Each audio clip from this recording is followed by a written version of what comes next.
Sore itu berjalan dengan tenang seperti seharusnya, dengan angin yang hanya sesekali berhembus dari sela-sela pepohonan pinus yang tumbuh rapat di sepanjang jalur menuju puncak kembang.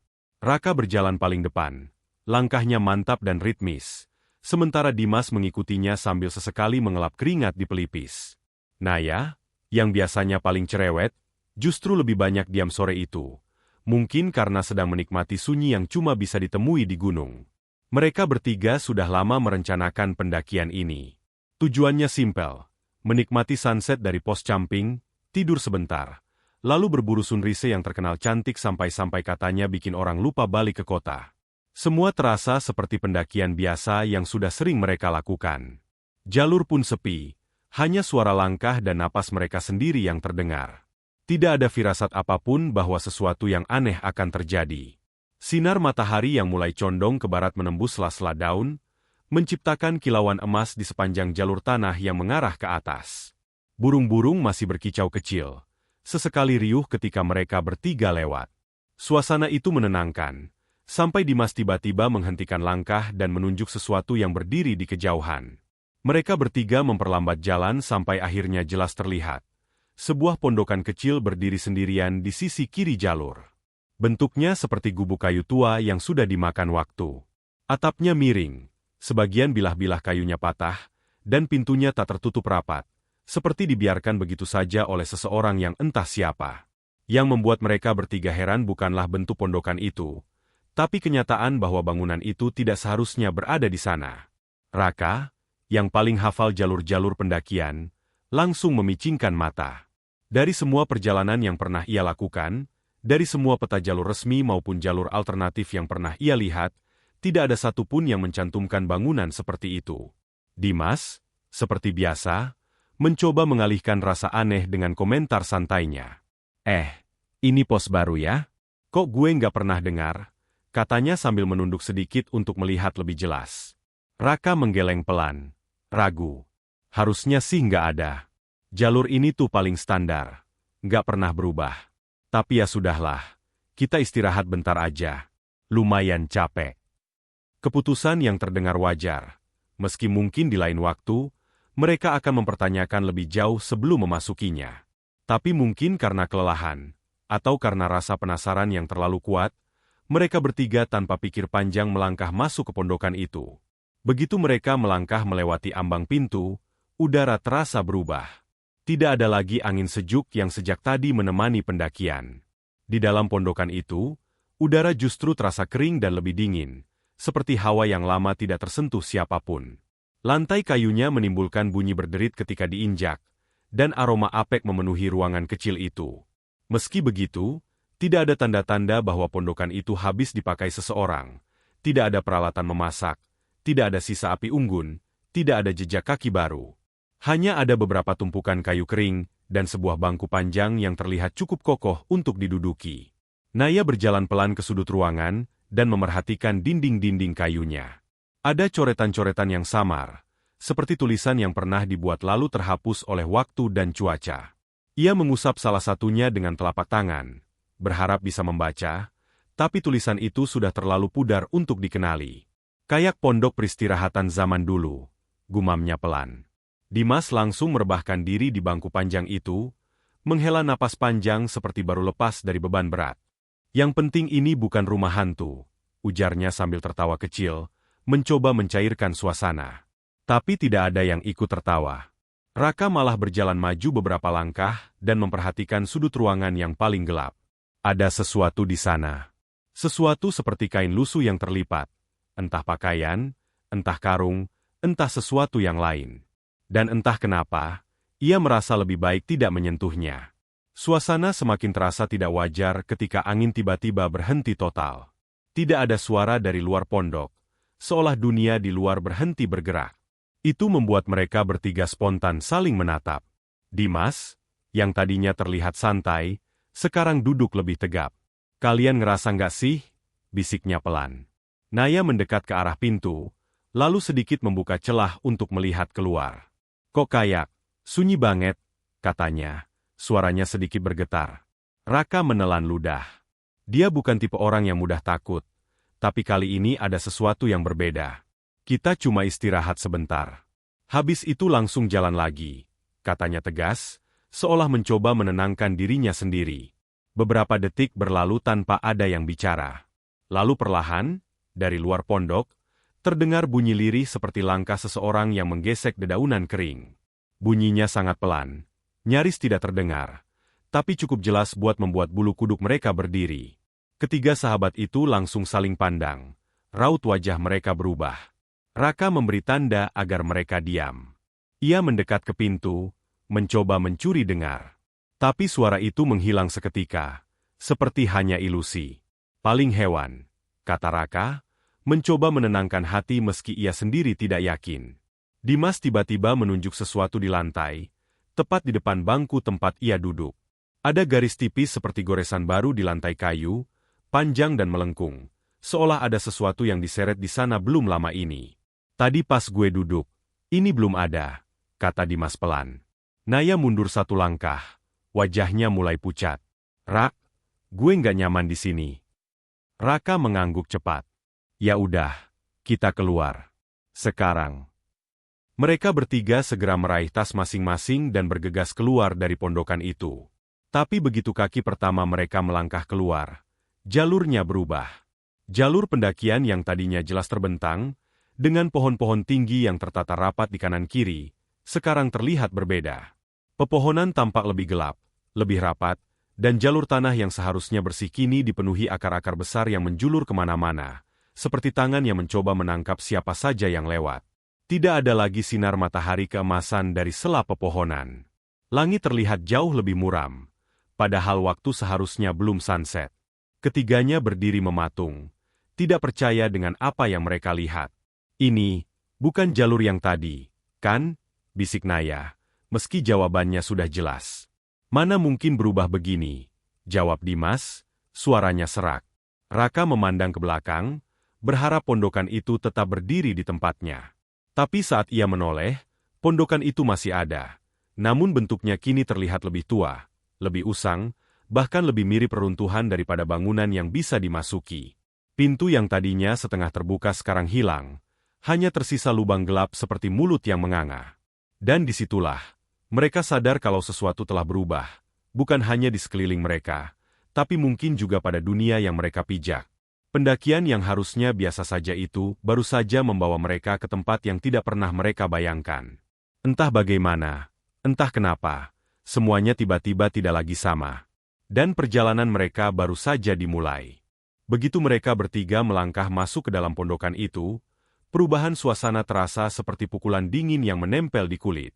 Udara yang tadinya sangat sore pegunungan berubah drastis jadi lebih dingin. Dingin yang bukan hanya terasa di kulit tapi seperti merambat masuk ke tulang. Padahal dari celah-celah dinding kayu yang bolong, masih tampak cahaya matahari jingga sore yang sedikit banyak seharusnya menghangatkan. Namun tidak ada kehangatan sama sekali. Ruangan itu penuh aroma tanah basah, seperti bau dari bawah rumah panggung yang lama tidak disentuh manusia. Ada juga bau kayu lapuk, bercampur dengan sesuatu yang tidak bisa mereka definisikan, semacam bau lembab yang terlalu tua untuk dijelaskan. Rasa dingin yang aneh itu bukan satu-satunya hal yang membuat mereka merinding. Lantai kayu pondokan itu terasa bergetar halus, begitu lembut sampai hampir tidak terasa jika seseorang tidak sedang memusatkan perhatian. Awalnya Raka mengira itu hanya getaran dari langkah mereka sendiri, tapi setelah ia berdiri diam beberapa detik, getaran itu tetap terasa. Seperti sesuatu, atau seseorang, sedang bergerak di bawah pondokan. Halus, perlahan, tapi jelas nyata. Ia mencoba memastikan dengan menunduk sedikit, menatap sela-sela lantai kayu, namun tidak ada apapun. Hanya gelap.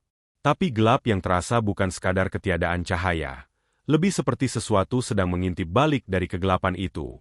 Di salah satu sudut ruangan, ada sebuah kursi goyang tua. Warnanya kusam, catnya sudah terkelupas, dan beberapa bagiannya terlihat rapuh. Yang membuat mereka terpaku adalah kenyataan bahwa kursi itu bergerak. Perlahan, maju mundur, dengan ritme yang menenangkan tapi justru terasa sangat tidak wajar di situasi itu. Tidak ada angin. Tidak ada yang menyentuhnya. Tapi kursi itu tetap saja bergoyang seolah ada seseorang yang sedang duduk santai di sana, menikmati ayunan lembutnya. Naya langsung merapatkan kedua lengannya ke dada. Matanya terpaku pada kursi itu. Suaranya kecil ketika ia bertanya, "Siapa yang goyangin?" Tidak ada jawaban dari dua temannya. Bahkan Dimas yang biasanya sangat cepat memberi komentar pun hanya menelan ludah. Kursi itu bergerak dengan ritme yang sangat teratur. Terlalu teratur untuk disebut kebetulan. Perlahan, bunyi kayu berderit mengikuti ayunan itu, membuat suasana ruangan semakin terasa menyesakan. Dimas akhirnya mencoba memecah ketegangan dengan suara yang dipaksakan santai. "Mungkin angin," katanya. Tapi tidak ada satupun dari mereka yang percaya. Karena sejak mereka melangkah masuk, udara di ruangan itu benar-benar diam. Tidak ada hembusan apapun. Bahkan nafas mereka sendiri terasa lebih pelan dari biasanya, seakan udara terlalu tebal untuk dihirup banyak-banyak. Sementara itu kursi goyang itu tetap bergerak, seperti menolak untuk berhenti. Naya sudah hampir menangis ketika tiba-tiba sebuah suara terdengar. Suara itu datang bukan dari depan, bukan dari samping, bukan dari belakang mereka. Suara itu datang dari bawah lantai. Bunyi tok, tok, tok, terdengar jelas, teratur, seperti seseorang sedang mengetuk dari balik papan kayu. Tidak keras, tapi cukup kuat untuk membuat seluruh tubuh mereka menegang. Bunyi itu terasa seperti panggilan atau peringatan. Raka langsung berdiri lebih tegap. Jantungnya berdetak cepat. "Udah, kita keluar aja," katanya dengan suara rendah tapi tegas. Tidak ada yang membantah. Mereka bertiga hampir serempak bergerak menuju pintu. Langkah mereka cepat dan panik. Dimas bahkan hampir terjatuh karena tersandung kaki bangku kecil yang ia duduki sebelumnya. Naya terus menggumamkan sesuatu yang tidak jelas. Entah doa, entah sekadar kata-kata untuk menenangkan diri. Namun ketika Raka memutar gagang pintu, pintu itu tidak bergerak. Ia mendorongnya lebih kuat. Tidak bergerak juga. Seolah seseorang sedang menahan dari luar. Tidak, bukan menahan. Lebih seperti, sesuatu di luar sana menempel erat pada pintu itu, membuatnya sama sekali tidak bisa dibuka. Raka mengerahkan seluruh tenaga, mendorong sekuat mungkin hingga wajahnya memerah. Tetap tidak bergeming. Dimas segera ikut membantu. Bahunya menempel ke pintu, mendorong sekuat tenaga. Tetap tidak ada hasil. Naya mulai panik. Suaranya pecah ketika ia berkata, "Kenapa nggak bisa kebuka? Rak, kenapa pintunya nggak bisa kebuka?" Raka tidak menjawab. Ia tidak tahu apa jawabannya. Tetapi yang jelas, mereka terjebak di dalam pondokan itu. Bunyi ketukan dari bawah lantai kembali terdengar. Kali ini lebih keras. Kali ini lebih dekat. Tok, tok, tok. Seperti knukle seseorang mengetuk dengan sengaja, menunggu reaksi mereka. Raka berbalik dengan napas tersengal. Matanya menyisir seluruh ruangan yang terasa semakin gelap meski matahari masih ada di luar. Namun hal yang ia lihat berikutnya membuat napasnya tertahan. Kursi goyang itu tidak bergerak lagi. Ayunannya berhenti total. Tidak ada derit kayu. Tidak ada gerakan sedikit pun. Kursi itu berdiri tegak, diam, tapi bukan itu yang membuat mereka terpaku. Kursi itu sekarang menghadap langsung ke arah mereka, seolah seseorang yang tak terlihat baru saja memutar posisinya. Kosong. Tetap kosong. Tidak ada siapa-siapa di atasnya. Tapi rasanya seperti ada yang sedang duduk. Ada yang sedang memandangi mereka tanpa kelopak mata. Naya mundur beberapa langkah hingga punggungnya menabrak dinding. Tangannya menutup mulut, air mata mulai mengalir. Dimas sendiri mulai kehilangan warna di wajahnya. "Rak, kursinya tadi nggak begitu, kan?" Suaranya hampir tak terdengar. Raka mencoba berpikir jernih, tapi keadaan tidak memungkinkan. Otaknya dipenuhi rasa takut yang sulit ia sembunyikan. Ia melangkah perlahan menuju kursi itu, hanya untuk memastikan bahwa tidak ada sesuatu yang jelas-jelas terlihat. Setiap langkah yang ia ambil membuat lantai kembali bergetar, getaran yang semakin terasa kuat seolah sesuatu di bawah mereka ikut bergerak mengikuti langkahnya. Ketika ia sudah cukup dekat, Raka melihat sesuatu yang membuat darahnya berdesir dingin. Di dudukan kursi, ada cekungan halus seperti bekas seseorang yang baru saja duduk sangat lama. Tidak ada debu di cekungan itu. Berbeda dari permukaan kayu lainnya yang penuh debu tebal dan bekas jamur.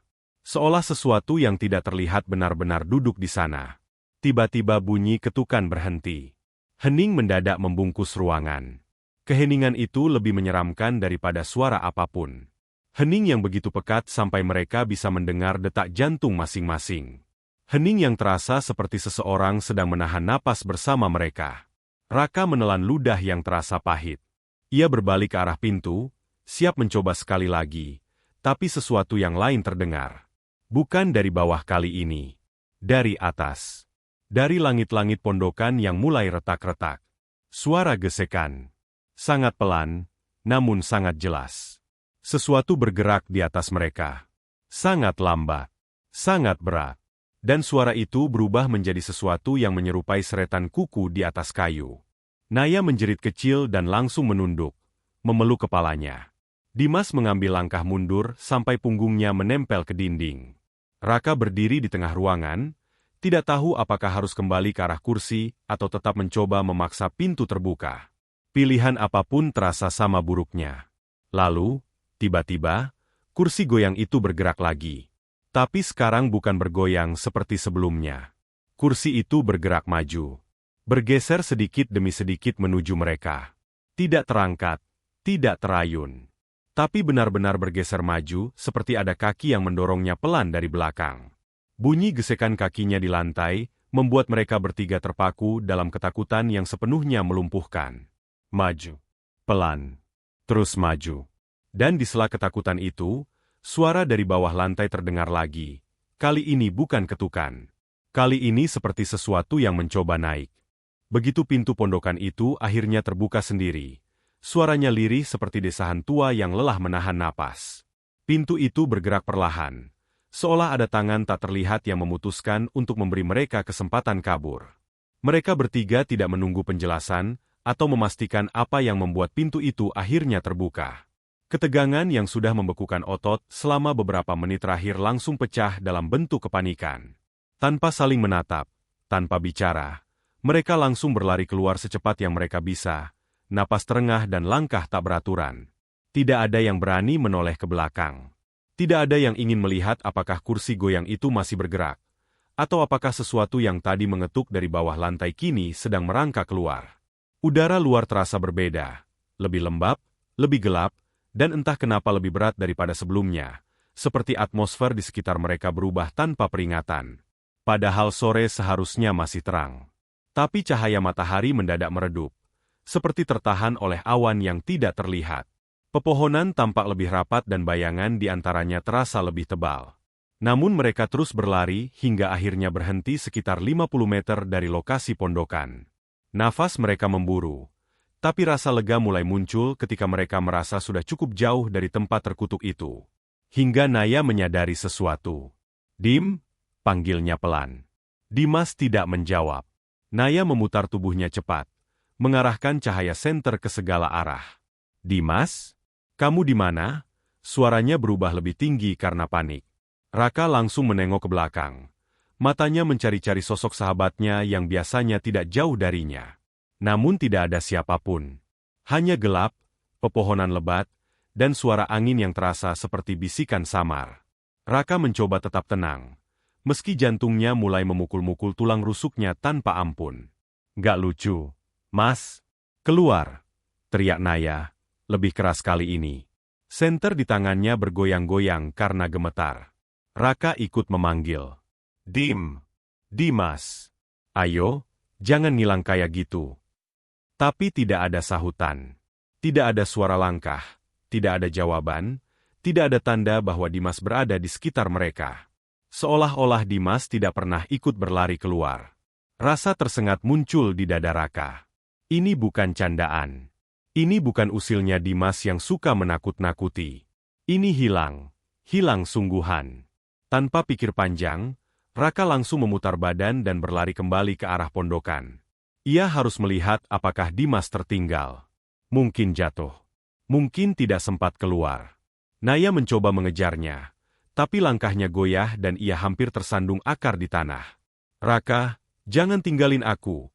teriaknya, tapi Raka sudah terlanjur lari, menembus kegelapan yang beberapa menit lalu terasa biasa saja, namun kini seperti mulut raksasa yang siap menelan apapun yang masuk. Dari jarak yang semakin dekat, Raka seharusnya bisa melihat pondokan itu.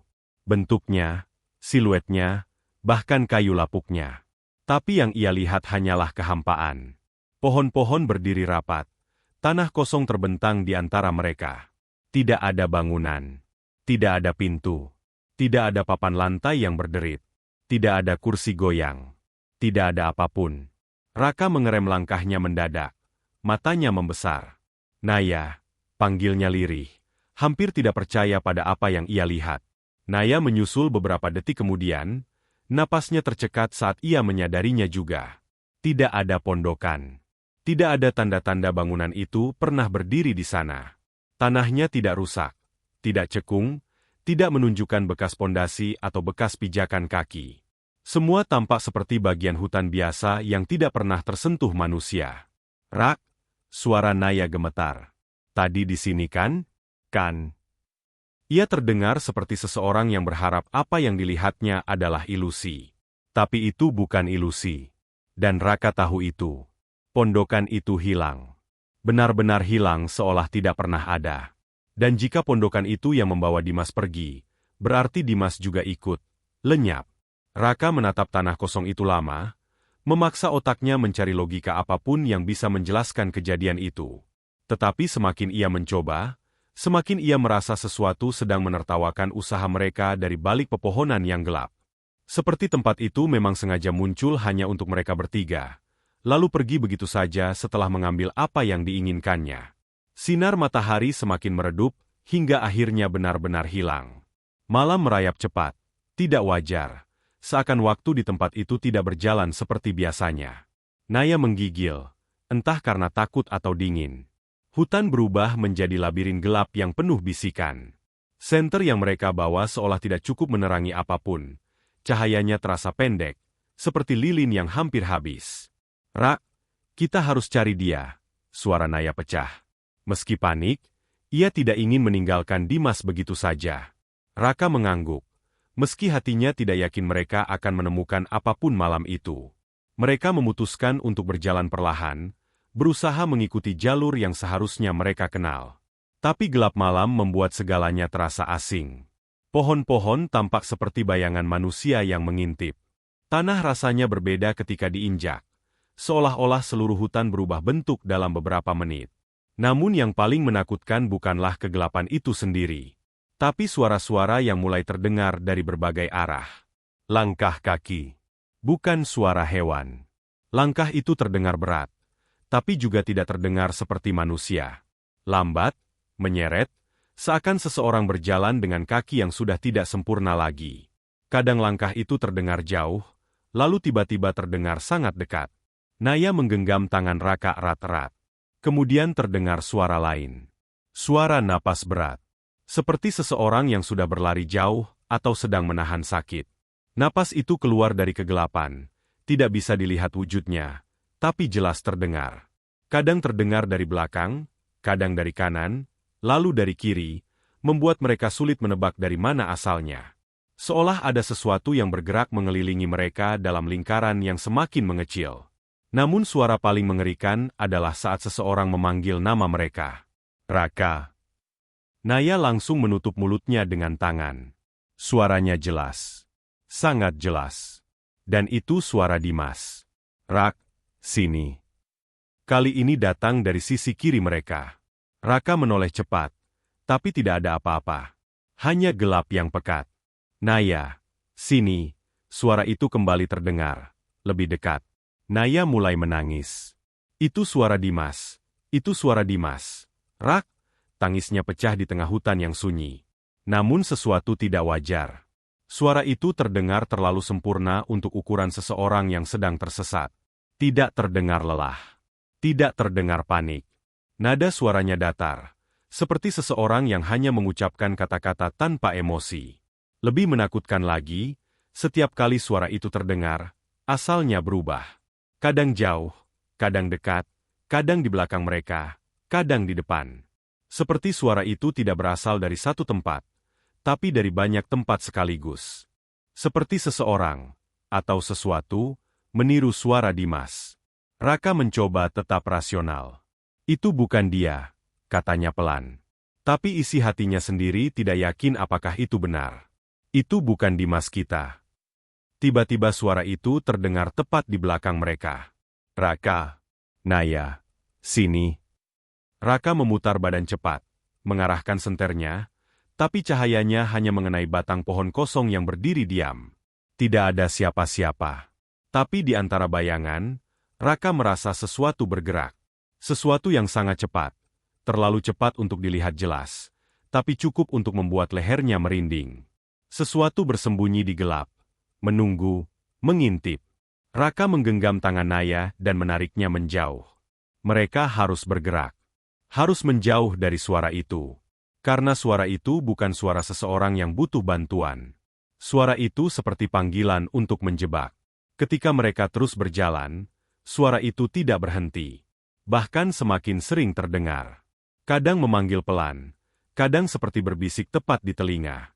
Dan setiap kali suara itu muncul, hutan seakan ikut bergetar sedikit. Seolah tempat itu menikmati ketakutan mereka. Dan di tengah rasa panik yang semakin menggila, Naya tiba-tiba berhenti. Rak, lihat.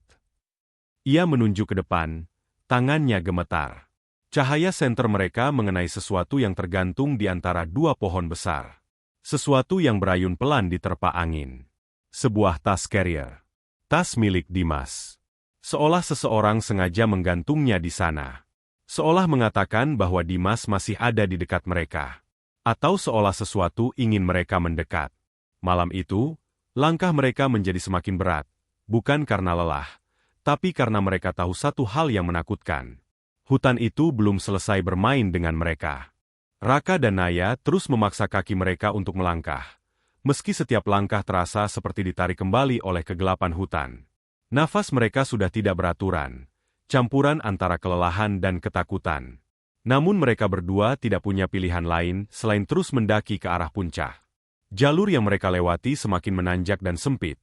Dikelilingi pepohonan tinggi yang siluetnya tampak seperti puluhan sosok yang mengawasi dari kejauhan. Cahaya senter sudah tidak banyak membantu. Entah karena baterai mulai lemah, atau karena malam di gunung itu memang terasa lebih pekat daripada malam biasa. Setiap beberapa meter, Naya menoleh ke belakang, memastikan tidak ada yang mengikuti mereka. Karena sejak suara-suara aneh itu mulai memanggil nama mereka dari berbagai arah, mereka merasa seolah hutan menjadi hidup. Seolah setiap batang pohon, setiap akar, setiap embusan angin memiliki mata. Dan mata itu sedang menatap mereka. Raka, meski tubuhnya gemetar, terus menarik Naya agar tetap bergerak. Sedikit lagi, kita harus ke tempat terbuka, katanya tanpa menoleh. Suaranya serak, tenggorokannya kering. Tapi langkahnya tidak berhenti. Dan benar. Setelah beberapa menit mendaki dalam ketegangan yang seolah tidak berakhir, pepohonan mulai berjarak lebih renggang. Tanah terasa lebih datar. Kabut tipis muncul menyelimuti jalur, membuat udara terasa lebih dingin dan lembab. Raka mengangkat senternya lebih tinggi, dan samar-samar ia melihat sesuatu. Bentangan tanah datar yang dikenal sebagai area dekat puncak. Tempat yang biasanya dipakai pendaki lain untuk camping sebelum melanjutkan ke titik tertinggi untuk sunrise. Namun malam itu, area itu sunyi total. Tidak ada tenda. Tidak ada lampu. Tidak ada suara manusia. Tidak ada pendaki lain sama sekali. Hanya keheningan yang begitu mutlak, hingga mereka bisa mendengar suara jantung masing-masing. Angin yang biasanya bertiup lebih kencang di puncak justru tidak ada sama sekali. Tidak ada gerakan pada dedaunan. Udara begitu dingin namun mati, seolah seluruh gunung sedang menahan napas.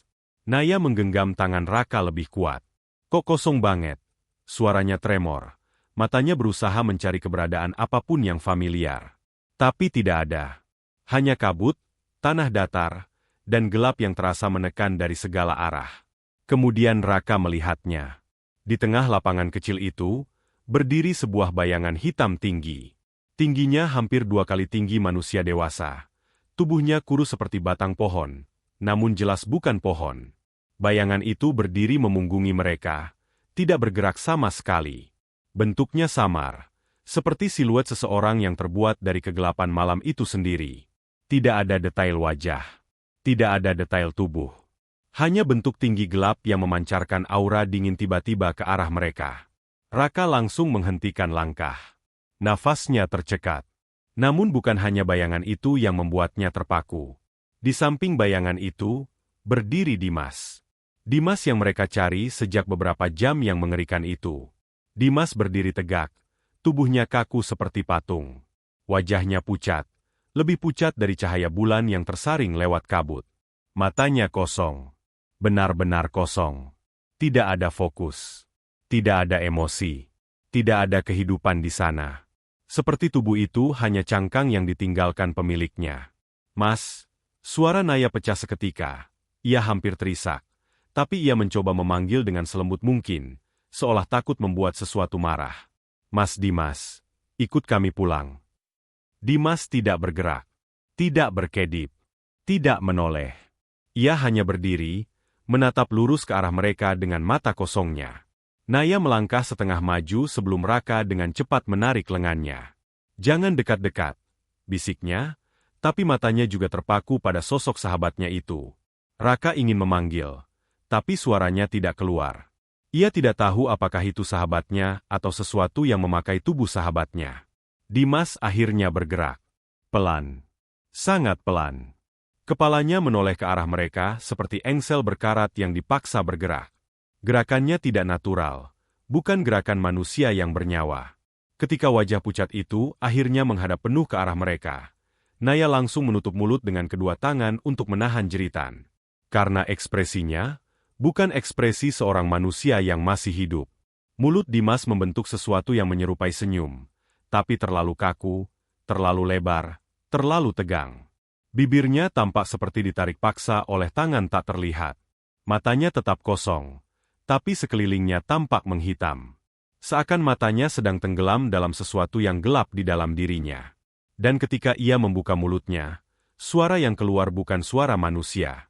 Suara itu terlalu bergema, terlalu dalam, terlalu jauh. Seolah suaranya datang bukan dari tenggorokan Dimas, tapi dari sesuatu yang berada jauh di baliknya.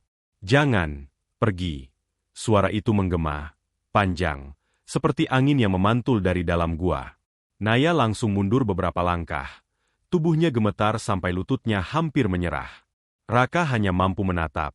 Seluruh tubuhnya lumpuh oleh rasa takut. Bayangan tinggi di samping Dimas tidak bergerak, tapi hawa dingin yang memancar dari arahnya semakin menusuk. Dan kemudian bayangan itu mulai bergerak. Perlahan, namun pasti, berputar ke arah mereka. Mundur. Itu yang pertama kali terlintas di kepala Raka. Mundur. Menjauh. Lai. Tapi tubuhnya membeku, seolah kakinya tertancap ke tanah. Bayangan itu terus berputar, dan ketika hampir setengah tubuhnya terlihat, Raka merasakan gelombang dingin ekstrim menyapu seluruh punggungnya. Sesuatu dalam dirinya berteriak bahwa ia tidak boleh melihat wajah atau wujud bayangan itu. Tidak boleh. Apapun yang terjadi, tidak boleh. Sementara bayangan itu terus berputar, gerakannya lambat namun pasti, dan tanah di sekitar mereka mulai bergetar samar, seperti gunung sedang bereaksi terhadap kehadirannya. Naya mulai terisak, suara tangisnya tercekik. Ketika wujud itu hampir menghadap mereka sepenuhnya, Raka memaksakan tubuhnya bergerak. Ia meraih tangan Naya dan berbisik keras dengan suara yang hampir pecah. Lari! Tanpa melihat lagi ke arah bayangan itu, mereka berdua langsung berbalik dan berlari menuruni gunung. Naya sempat terjatuh, tapi Raka menariknya kuat-kuat. Mereka berlari membabi buta, tidak peduli akar, batu, atau jurang kecil. Kegelapan hutan seolah menghalangi, tapi mereka memaksa menerobos semuanya. Di belakang mereka, terdengar sesuatu. Bukan langkah kaki. Bukan suara manusia. Sesuatu yang menyeret. Bergetar. Mengikuti ritme napas mereka. Semakin cepat mereka berlari, semakin cepat suara itu mendekat. Namun mereka tidak berani menoleh. Tidak berani melihat apakah wujud itu mengejar mereka, atau hanya bayangannya saja. Beberapa menit rasa seperti berjam-jam. Nafas mereka hampir habis. Kaki mereka seperti mau patah. Namun akhirnya, di tengah kabut tebal yang mulai menyingkir, mereka melihat cahaya kecil dari lampu senter orang lain. Raka hampir menangis lega. Beberapa pendaki lain, sekitar 4 orang, sedang naik, berbicara pelan sambil menyinari jalan. Mereka tampak terkejut ketika melihat Raka dan Naya muncul dengan wajah panik, napas tersengal, dan mata liar ketakutan. Mas, Mbak, kenapa? Kenapa lari gitu? Tanya salah satu pendaki, mendekat. Raka tidak menjawab, hanya menunjuk dengan tangan gemetar ke arah mereka baru saja berlari. Kami dikejar. Ada yang di atas. Suaranya pecah, tidak mampu menjelaskan apapun. Para pendaki lain langsung menyorotkan senter ke arah yang ditunjuk. Tapi cahaya mereka hanya menerangi pepohonan gelap dan kabut malam. Tidak ada bayangan tinggi. Tidak ada Dimas. Tidak ada apa-apa. Tidak ada jejak langkah atau tanda-tanda sesuatu pernah berada di sana. Semuanya hening. Terlalu hening. Pendaki yang paling tua mencoba memastikan. Mas, Mbak, di situ nggak ada apa-apa. Raka dan Naya hanya terdiam. Tubuh mereka gemetar. Mata mereka masih menatap ke arah gelap itu, berharap atau takut melihat sesuatu muncul kembali. Namun hutan tetap kosong. Seakan tidak pernah ada apapun yang terjadi. Beberapa jam setelah kejadian itu, ketika mereka berhasil turun dengan bantuan pendaki lain, kabar tentang hilangnya Dimas menyebar. Tim SAR dikerahkan. Jalur dicari berkali-kali. Hutan disisir dengan teliti. Puncak Kembang diperiksa setiap sudutnya. Namun hasilnya selalu sama. Tidak ada pondokan. Tidak ada bayangan. Tidak ada jejak. Tidak ada Dimas. Beberapa pendaki masih mengaku pernah melihat pondokan kayu tua itu. Kadang muncul di tikungan jalur. Kadang muncul di tempat yang seharusnya kosong. Kadang muncul di tengah hutan yang tidak pernah dilewati manusia. Namun setiap kali tim SAR mencoba mencarinya, bangunan itu tidak pernah ada. Dan sejak malam itu, sebuah pesan mulai beredar di antara para pendaki Puncak Kembang. Pesan yang diucapkan dengan setengah bercanda, setengah ketakutan. Kalau kamu lihat sebuah pondokan tua di jalur pendakian, jangan masuk. Jangan berhenti. Jangan mendekat. Karena kalau kamu melihatnya, berarti kamu sedang lewat gerbang yang salah. Dan tentang Dimas. Tidak ada yang menemukannya. Tidak ada yang mendengar kabarnya. Tidak ada yang tahu apakah ia masih hidup atau tidak. Yang mereka tahu hanyalah satu hal. Pondokan itu mengambilnya. Dan tidak pernah mengembalikannya.